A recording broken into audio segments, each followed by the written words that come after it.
Hello and welcome once again to the Windy City's finest on location here in Medicine Hat at none other than Unlimited Characters Bookstore with Mac and Perry. He's Mac, I'm Perry, and this is Olivia. Yes, thank you so much for joining us and getting us into this space. It's awesome. I'm loving the couch, very comfortable.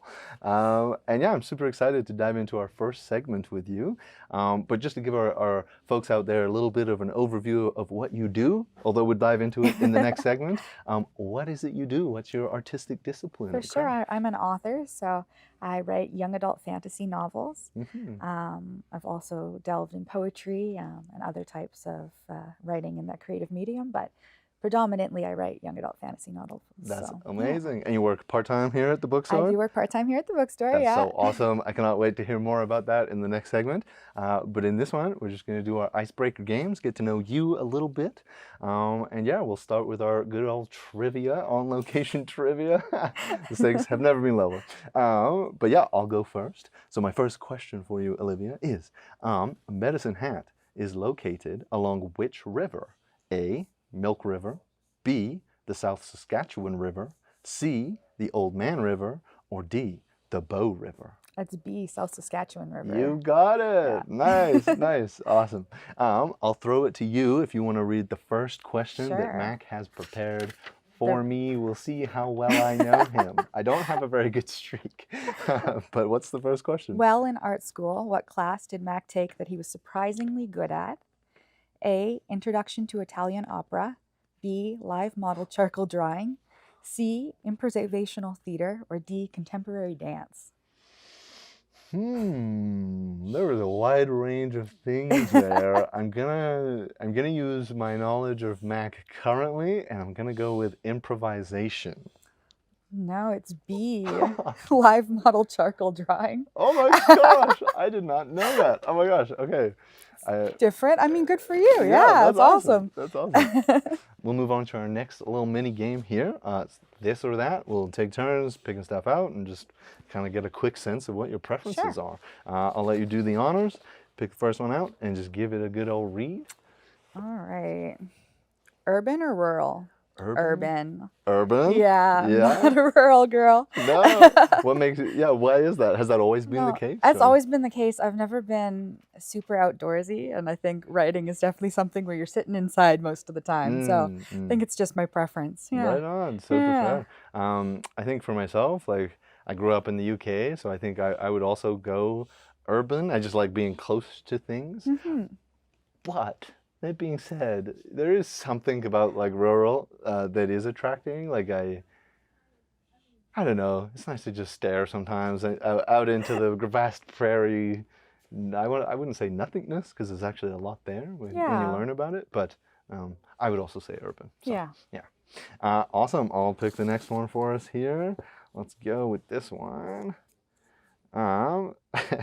Sandcastles or snowmen? Oh. Maybe snowmen. I don't love the heat despite living in Medicine Hat, which is a little bit funny because it's very, very sunny here and very, very warm.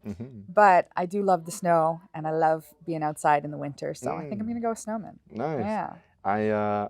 I would also go snowman just because like with the winter, what I've learned being here is like you got to use it in some way. Yeah. Whether that be making snowmen or snowball fights or going snowboarding or stuff like that. If you can use it, it's a little more bearable. Yeah, you can definitely enjoy it instead of it just being cold. Exactly, yeah.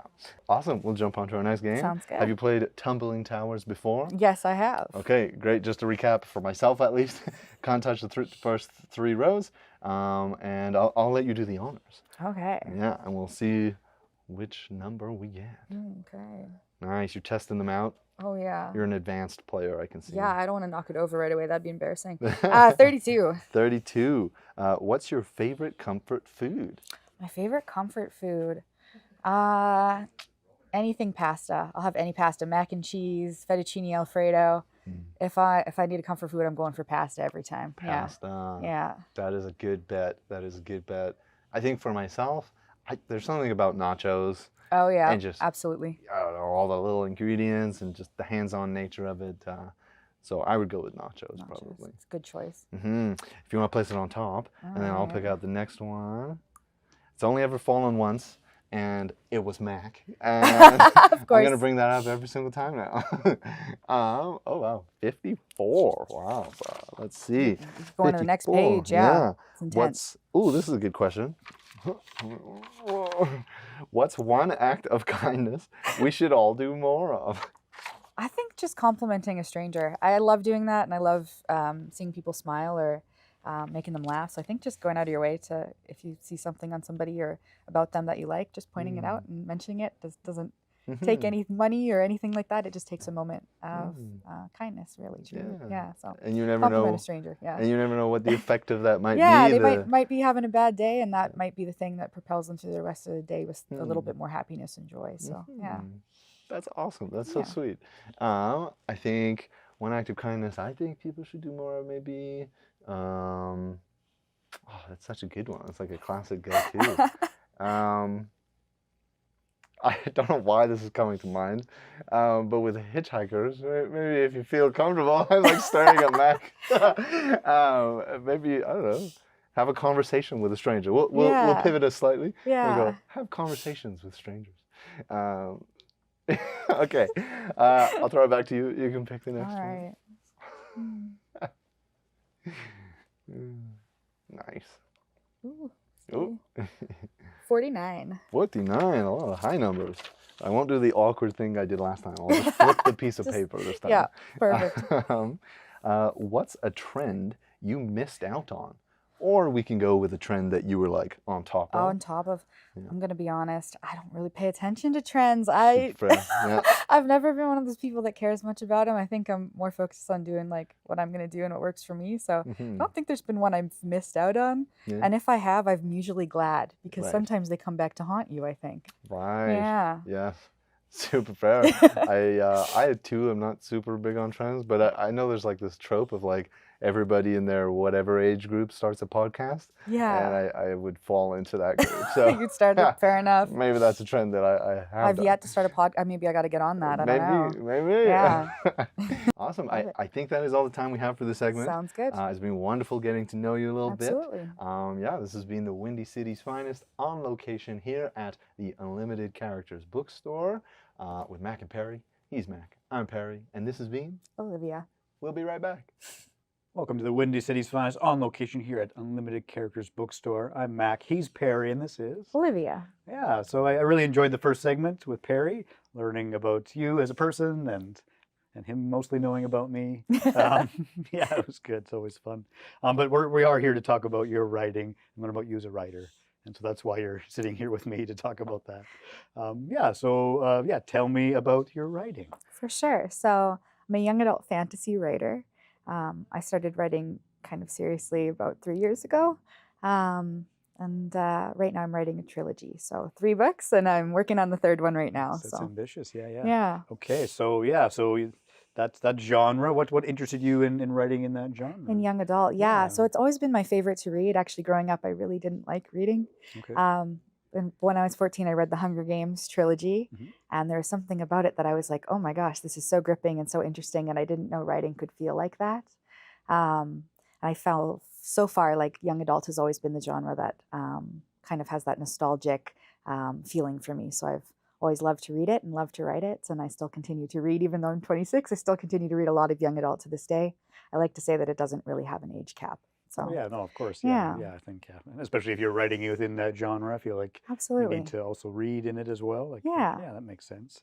Yeah, and so so you're reading the Hunger Games, and you said it gripped you, it captivated you. Yeah. What was different about that than maybe other things you'd read? Maybe other things. I think a lot of what I'd read so far had been like assigned in school, and I felt that the Hunger Games, at least for me, had this strong female character that I felt that I saw a lot of myself in, and I really loved this story of resilience and going against kind of the grain and finding your own path. And I think that that's kind of mirrored maybe my own path in life. So I think I just saw a lot of myself in the characters and fell in love with books where you can kind of almost see a mirror of yourself within them. There's something really special about that, to know that somebody out there has written something and as a reader you still feel seen. Like that's such a magical feeling, and to even know that my writing's done that for even one person is so very, like, it's just magical. I don't know how else to describe it, but yeah. Yeah, interesting. Yeah, it feels like a very intimate connection with the Absolutely. book that you're reading or potentially writing. Yeah.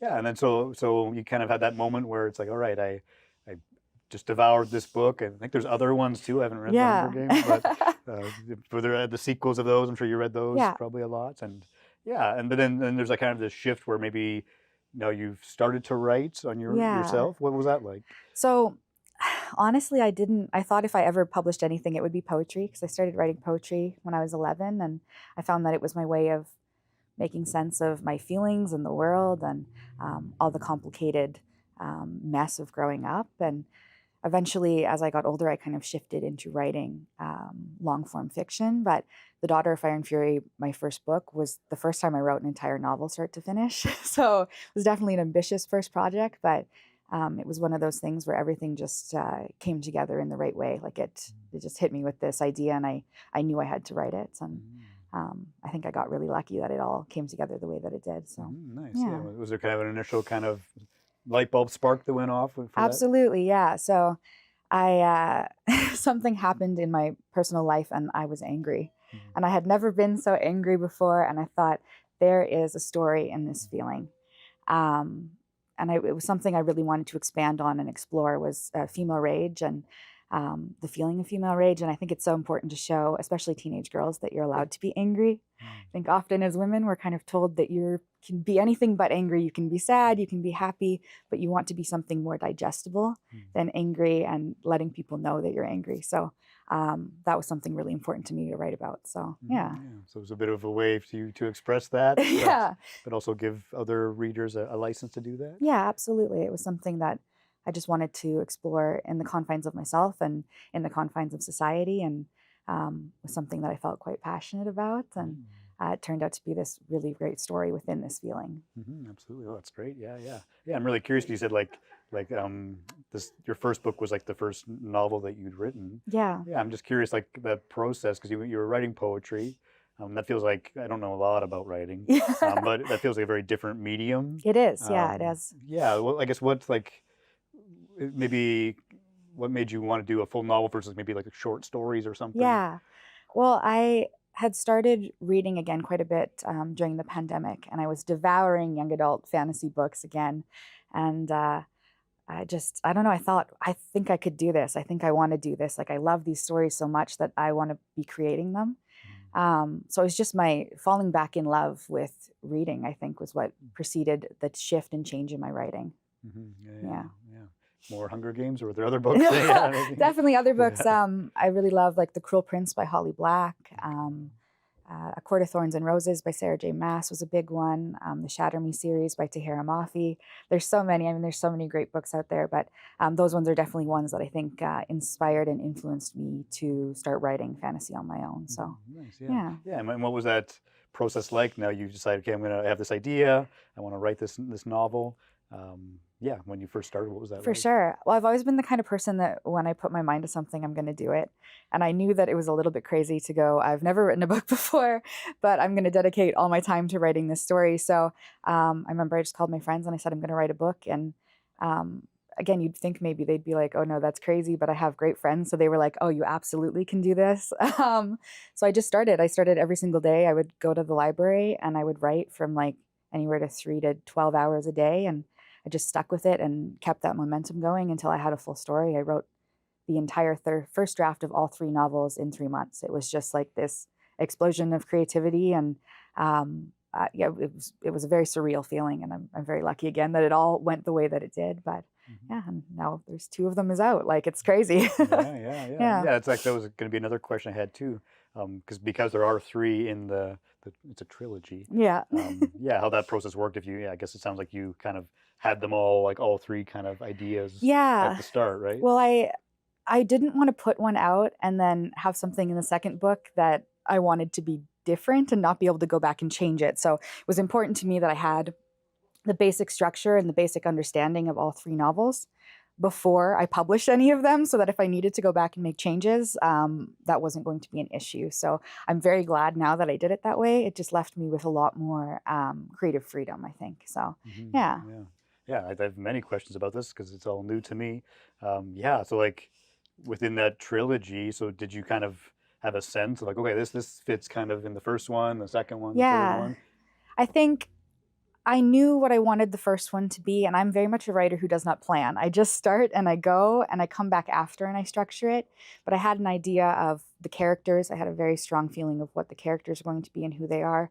I find that my characters kind of come to me almost fully formed as people. So after that, it's just putting them in situations and seeing how they react. But I knew very clearly what I wanted the first book to go. And after I'd written that first book, I kind of knew very clearly where I wanted the second one to go. And again, just follow that momentum. And I knew quite clearly where the third one was going. I think writing the third one's been the most difficult because you're trying to wrap up 2 books of information and character development and growth. But I've been really lucky that for me, it's all come very naturally. So yeah. Nice. Well, that's great. Yeah, it's great that you're able to do that. Yeah, yeah. And so you started you're the first book. You still have the 3 kind of in mind, but you finished the first one, I guess, because eventually you just had to finish one. Yeah, yeah.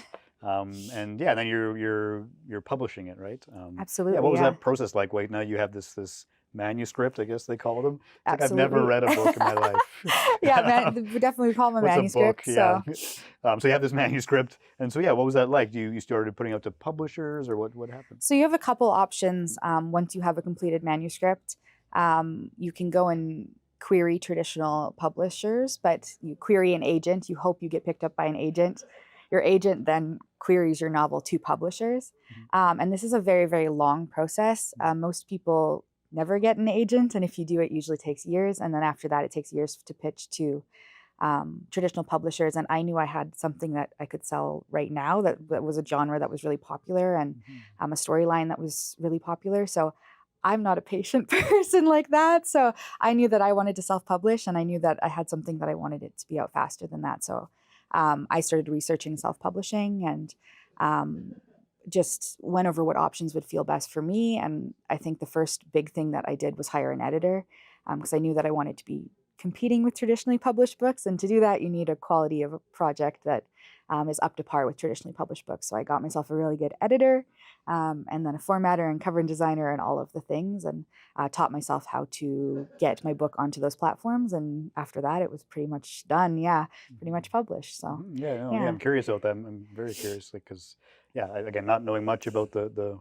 publishing industry, but I do know that there are independent and not independent, and yeah, that's interesting. It takes a lot of time, and maybe there's some barriers. And yeah. do you think maybe possibly like the topic or the genre, there might be some barriers as well if people like the publishers think, oh, there's too much of this in this genre, or things like that? Well, writing in general and getting books published in general is a very, very competitive industry. And I know that there's a lot of authors, obviously, that are already signed. So they're going to be the first choice for publishers if you have a track record of sales. So for me, it was just not wanting to put it in the hands of somebody else and have it get shelved and sit there forever, because I knew that I wanted it to be out into the world. So I think it was just mostly that I knew I had something that was valuable and that could sell now, and I didn't want to wait. So mostly my own impatience, I think, and my own confidence in my story. When someone approaches you as an independent author, whether it's someone in the community or otherwise, what sort of questions might they ask you that's like I think come up? The biggest one that you get asked is like, where do I start? Because it is such a big endeavor to take over. And I always say just to start with researching. There's so much, again, a good wealth of information on there, and to keep what resonates with you and to get rid of the rest, because it can be really overwhelming. But definitely reach out to people who've done it before. I found that other independent authors have been really, really supportive even before I had published. So most independent authors, if you reach out, they're going to be willing to talk to you and give you advice if you ask. So definitely lean on the community that you can find, and lots and lots of research. So yeah, that's the biggest one. Yeah. Okay. Yeah, no, it makes sense. Yeah, if everyone's in the same boat that way. Yeah. Yeah, to have that community is great. Absolutely. Yeah. Nice. Yeah.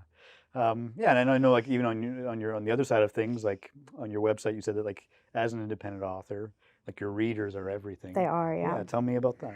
So when you're traditionally published, you have a team behind you. You have a PR agent, you have marketing, you have your agent, you have a whole machine of people behind you. When you're independent, it's just you and the people that you choose for you.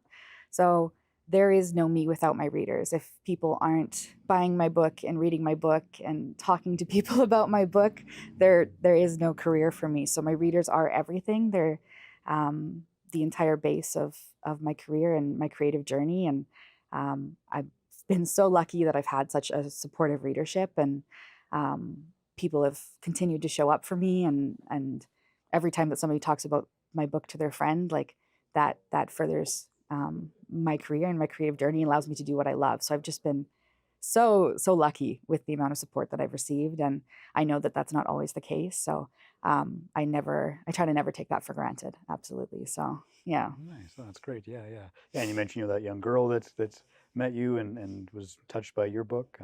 Like, are there other people who've like either maybe left comments or even the community? Yeah, well, I've even made some new friends through publishing. I've had a couple of people who've just reached out to say that they liked my book, and we've ended up chatting, and friendships have bloomed from that too. So it's just been wonderful. I think that's changed me quite a bit. I'm quite an introverted person, so I think putting out my book has kind of pushed me out of my comfort zone in meeting people and speaking with people, and I've been really lucky that that's grown my friendships and my community and my readership, and I've been really lucky that way. That's great. Yeah.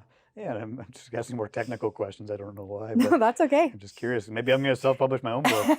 Maybe that's my thing now. I don't know. But yeah, like you talk about making those mistakes. But then, like you said, with your first book, like you had an editor. Like, how Yes. much is there like a dialogue between the two of you? Absolutely. So I interviewed a handful of editors before I picked the one that I decided to go with. And again, I picked her because I had that intuition feeling that this is the right person for me to be working with. We had done like a Zoom call, and there was just this almost natural chemistry there. And I could tell from the start that she understood my vision, which was really important to me, and she understood my voice. And from that, again, we've become really close friends. So it's been a really wonderful experience. And she's worked with me now on both novels, and she'll be working with me on the third novel. And we just have this ability to bounce information off each other and be creative and on the same almost flow state when we're working together, which is, I think, something that's sometimes kind of rare to find. So I think without her, stuff would have been a lot harder, because she was just such a good partner to have through the entire experience. And I feel very lucky that I have her in my corner, and that I get to continue to work with her. So she's definitely made the entire thing a more positive experience, and I can be a bit of a perfectionist and get a bit in my head, and she's really good at going like, no, this is fine, you're doing good. You're overthinking this. She's good for calling me out on that, and I really appreciate that, because I'm definitely someone who sometimes needs somebody to go like, you're good, it's good, just leave it. So, but I also think that perfectionism can be a great thing, because it pushes you to be detail oriented and exact, and to care about your work. So I definitely see both sides of it, and I've found that it can be a very good thing when I know when to rein it in, at least. So yeah. No, it makes sense. Yeah. And so you'll finish your 3 books and put them out, and I know, the first 2 are out, but you said after that, you've got other ideas. I'm curious, one question we sometimes ask, like if you ever have like a dream project you aspire to, Yeah. What might that be? I don't know if there's a dream project necessarily, as more as like a dream path. Is I would love to continue to do this for the rest of my life, and for it to be profitable to the point that it's my main career point. So I think my dream is just to make it a self-sufficient kind of career. I think it's just to continue to write and to continue to put out books and hope that they're met with success. You have to have this confidence and belief in yourself to be able to do this. So I believe that that's possible for me, and I will continue to pursue it until I make that true. So I think that's the dream, is just to continue to do this forever. So That's yeah. great. Yeah, no, that sounds like a good plan. Yeah. Stop working at the bookstore. Just right. I do love it here, Yeah, but yeah. I would love to be able to course. write full time. Yeah, absolutely. Yeah. And just our last question we always ask people, how is being an author or writing in general, how has that changed you as a person? Yeah, I think it's definitely taught me to continue to trust my instincts, and to be confident in my choices. And I think the biggest one, though, is just that it's pushed me to be a little bit less of an introvert, and to continue to do new things and take new opportunities. And it's definitely expanded my social circle and my abilities. And I've just been really lucky to have it build such a great community for me. So yeah, I think that's the biggest one. Is just it's continued to push me to grow as a person, and I think growth is the most important thing about life, is to continue to be curious and ask questions and do new things and take on new opportunities as they come, and allow that to push you and kind of to expand as a person. Yeah. Lovely. Yeah, that sounds great. Lots of change. Yes. Yeah, Lots of change. yeah, yeah. Lots of positive No, change. that's great. Yeah. Yeah. Well, I really appreciate talking with you and learning about your writing and your Thank journey. you. It's been really good. So Thank you. that is all the time we have for this segment. This has been the Windy City's Finest here at Unlimited Characters Bookstore on location with Mac and Perry. I'm Mac, he's Perry, and this is Olivia. And we'll be right back. Hello and welcome once again to the Windy City's Finest on location here at Unlimited Characters Bookstore with Mac and Perry. He's Mac, I'm Perry, and this is Olivia. Yes, it was wonderful hearing insights into your creative journey in the segment with Mac there, and I'm super excited to jump into our showcase and actually see the artwork, the cover art, and like the books themselves, and maybe hear a little bit of them, and just kind of dive more into the stories Absolutely. and your process for them. Sure. So let's just dive right in. So our first one here is The Daughter of Fire and Fury, Born to Burn. I love it. If you were to like start super broad, what would you tell me and our viewers here about this book? Yeah, so it's about a 17-year-old knight in training named Willa. I really wanted a story where she doesn't need a knight in shining armor, she is one. So it's about how her sister goes missing in the fairy realm, and she has to go on this like quest to get her back, and that's mostly what I can say without a lot of spoilers. Totally. But, Yeah. No, I love that. And yeah, harkening back to like your interview with Mac, it sounds like that idea of like independence and kind of rounding out like femininity or maybe, you know, what people can experience. It seems like a big part of your process. Absolutely. And what more can you tell me about Yeah, that? I love writing about just really real things. I think, yes, it's a fantastical book about magic and fairies, but at its core, it's about surviving abuse and dysfunctional families and meeting the people who end up being your family. So almost like a found family journey and learning who you are through adversity and how that kind of shapes who we are as people, but also how we persevere and how we grow when faced with adversity. I think it was very important to me to have a character who, yes, goes through lots of things, but is someone who conquers them all, but still has real emotions and real feelings. And yeah, I love writing about those very visceral, cathartic kind of experiences. So I think you'll find a lot of that in my storytelling. Yeah. Even in the wording, which we'll get to in a bit there. But I think I read maybe on your website about like, you know, even the fact that like the hero can be bad. Yeah, or maybe that absolutely. maybe that makes them more dynamic. What can you tell me about well, that? I think as people, we love to really slot humans into boxes as good or bad. And I think it's never that simple. I think as people, we all do good things and bad things. And I think we're all in our own way. We have our own moral compasses, but I think we're all just a little bit morally gray. So I like exploring the complexity of the human spirit and the way we justify our own choices to ourselves and how we can go from maybe thinking, oh, we would never do that, to going through a situation where you're forced to do things you never thought you would be would never be possible for you. So very much I like just diving into the complexities between good and evil, and maybe that it's more of a spectrum than it is a line. And yeah, I'd love to really go and dig into all that really deep emotional stuff. So yeah. And I'm hearing a few things in here about, you know, in my mind, as a little bit of an introvert myself, believe it or not, that introverted nature of maybe spending time and sitting with those ideas and themes, but also as an actor and you know, my understanding of writing is like putting characters that you potentially love through the ringer like things, that. I'm curious to hear like how that maybe pertains to this book specifically. But I'm also I'm jumping all over. I know you're good. But also that introspective aspect. I think wherever you want to start. I am very introverted, so I do spend a lot of time just sitting and thinking. I love to kind of play with complex ideas in my head, and then I love to take those complex things and put them inside characters that you can kind of manipulate their world and play God a little bit. But I think there's something so beautiful about being able to write complex people and still have them have these moments of kindness. And I've got villains in there that can be kind of confusing because there's going to be times where you root for them, even though you know that maybe they're not making good or kind choices. So I love having it so that you can kind of even root for the bad guys. I think there's something so just complex about humans, and there's something lovable and relatable, I think, in all of us, even in the people that we don't agree with. So I think it's fun to kind of make really rounded out, full-fledged human beings, and find that readers can connect with them and connect with their choices, and even if they don't agree with them, that they can kind of understand them.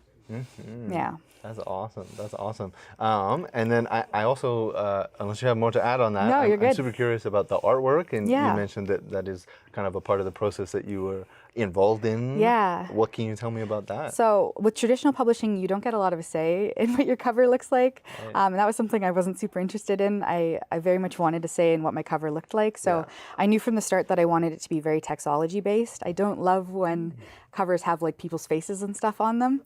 I don't know why, it's just a personal preference, but I find it turns me off from reading the book. So I wanted something that was very simple but drawn in, and I also wanted it to look a little bit like an old fairy tale. So that was an important element to me. So I think I was very happy with how it turned out. I got very lucky and I had a great cover designer. So yeah. Awesome.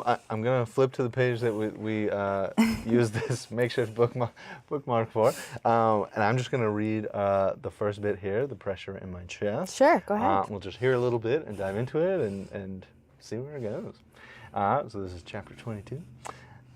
The pressure in my chest grows, a steady, unwelcome reminder that I am a single breath away from my grave. I use my arms to steady my body in the water, trying to pull myself up while they drag me down.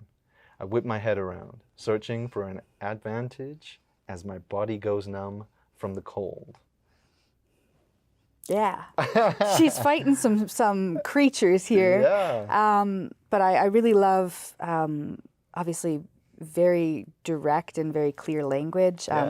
I want the reader to feel like they're immersed kind of in the experience of the book. That's also one of the reasons I chose to write it in first person. So you can always write it in third as well, but I like that it feels like you're experiencing these things along with the character. So Nice. Okay, I am going to read this second paragraph just Sure. because it really caught my attention. I'm going backwards. I'm going back a page, so forgive me back for a that. chapter, yeah. So, breaking the surface, I get a single gasping breath before I am pulled back under. My stomach knots in terror. They are toying with me, playing with their food, and putting on a good show for the rambunctious crowd. So I also just love this idea of that internal sense that you have going on with your wording there, but also the world building. Yeah. And I'm just curious what you could share about that. Yeah, I would love to say that, like, I know when I sit down to write a scene that I know where I'm going with it exactly. I don't usually. I think a lot of it is instinctual, and you know your story. So usually I'll just sit down and let it go that way. And sometimes, often, I'll write really, really long-winded. Right. And then I'll come back and I'll cut a lot and move it all around until it flows in a way that feels natural and feels good. And because I, started writing poetry, flow for me is really, really important. So in my paragraphs and between, one paragraph the next and one sentence the next, the way that it all flows together is something that I spend a lot of time looking at. I want it to feel like it all flows very naturally. So flow is very, very important to me in my writing. Yeah. Nice. And I think we'll see more of that in your second book here. But again, so this is the second book in the trilogy. Yes. What can you tell me about like the artwork process? Yeah. About this. So it was really important to me that you can tell that they're from the same series, but that they aren't identical. So the textology is going to be the same. And then I wanted to have the same designs kind of on the edges, but separate, obviously. One thing that is really important in this book is kind of the idea of stars and the galaxy. So we made sure to incorporate stars in there. And we have this natural evolution from her being just the daughter to a little bit of spoiler here, the princess. And then the last one will continue with that evolution. So I wanted it to look a little bit more fancy because she goes from just being the daughter to being a princess. So this idea of this natural evolution. And I think that the covers blend together really well, but they also show that the story is evolving and the characters are evolving. Yeah. Yeah. Awesome. I think that's all the time we have for this segment. Thank you so much for Yeah, your thank you for having insights. me. Yeah, this has been the Windy City's finest on location here at Unlimited Characters Bookstore with Mac and Perry. He's Mac, I'm Perry, and this has been Olivia. It's Mac and Perry in the place. Da-na-na-na. Mac and Perry go live to create. Da-na-na-na. Mac and Perry invite you to stay.